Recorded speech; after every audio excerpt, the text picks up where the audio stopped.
எனக்கு வட்டி கணக்கே தெரியாதுன்னு கவலைப்படுறீங்களா? ஒரே நிமிஷத்துல எப்படி ஆன்சர் போடுறதுன்னு சொல்லி கொடுத்துறேன். வாங்க கொஸ்டின் படிச்சிடலாம். இப்போது தனி வட்டியில் பார்த்தீங்கன்னா ஆல்ரெடி 2 மாடல் அப்லோட் பண்ணிட்டேன். 3rd மாடல் என்ன அப்படின்னா ஆண்டு கண்டுபிடிக்க சொல்லுவாங்க. ஸோ இந்த மாதிரி கொஷின்ஸ்லாம் வந்து எப்படி சால்வ் பண்ணுறது தான் பார்க்க போகிறோம். கொஸ்டின் படிச்சிடலாமா? எத்தனை ஆண்டுகளில் ரூபாய் 2000 ஆனது ஆண்டுக்கு 10% தனி வட்டியில் ரூபாய் 3600 மாறும்? இந்த கொஸ்டின் வந்து டிஎன்பிஎஸ்சி 2023 கேட்டிருக்காங்க. என்ன கேட்டிருக்காங்க அப்படின்னா 2000 ரூபாங்கிற அசல் வந்து 10% தனி வட்டியில் வசூலிக்கப்பட்டால் 3600 மாறும். எத்தனை வருஷத்தில் மாறும்? இதுதான் கொஷின் இல்லையா? ஸோ அப்போது அசலுங்கிறது நம்ம என்னென்னு எடுத்துப்போம், பிரின்சிபல்னு எடுத்துப்போம். அப்போ இங்கே பியோட வேல்யூ வந்து பார்த்திங்கன்னா 2000. நெக்ஸ்ட்டு இந்த ரேட் ஆஃப் இன்ட்ரெஸ்ட்டை வந்து 6ன்னு எடுத்துப்போம். அப்போ 6 = 10%. நல்லா தெரிஞ்சுக்கோங்க, அசலை விட அடுத்து வர வேல்யூ வந்து அதிகமாக இருந்துச்சுன்னா கண்டிப்பாக அது அமௌண்ட்டு தான். அமௌண்ட்டுனா தொகைன்னு சொல்லுவாங்க தமிழில். அசலை விட அடுத்து வர வேல்யூ வந்து கம்மியாக இருந்துச்சு அப்படின்னா அது இன்ட்ரெஸ்ட்டு. ஸோ நல்லா ஞாபகம் வச்சுக்கோங்க. ஓகேவா? ஸோ இப்போ நம்மளுக்கு இதெல்லாம் தெரிஞ்சிச்சு. இப்போ எண்ணெய் தான் கண்டுபிடிக்க சொல்கிறாங்க இல்லையா?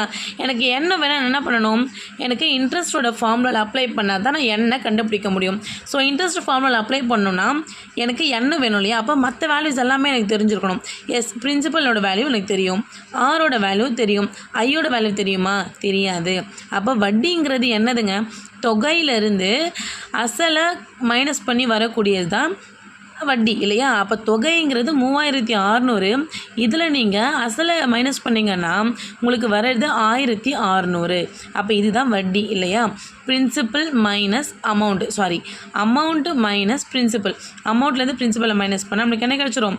இன்ட்ரெஸ்ட்டு கிடச்சிரும். அப்படியே கொண்டு வந்து இதில் சப்ஸ்டியூட் பண்ணுங்கள். இன்ட்ரெஸ்ட்டோட வேல்யூ என்ன கிடச்சிது? 1600. பிரின்சிபலோட வேல்யூ என்னன்னு தெரியும்? 2000 தெரியும். இன்ட்டு என்னோட வேல்யூ தெரியாது, அதை நான் என்னன்னே வச்சுக்கிறேன். ஆரோட வேல்யூ 10. Divided by 100.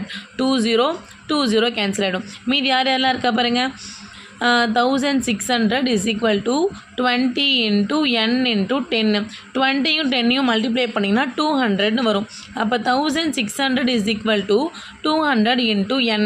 எனக்கு என்னோட வேல்யூ மட்டும்தான் வேணும். மல்டிப்ளைல 200 இந்த பக்கம் வந்துச்சுன்னா டிவைட் 200 மாறும். அப்போ 1600 / 200 = n. 20 கேன்சல் ஆயிடுச்சு. மீதி யார் இருக்கா? 16/2 இருக்காங்க. அப்போ இதை சால்வ் பண்ணி எத்தனை ஆண்டுன்னு ஈஸியாக கண்டுபிடிச்சிடலாம் இல்லையா?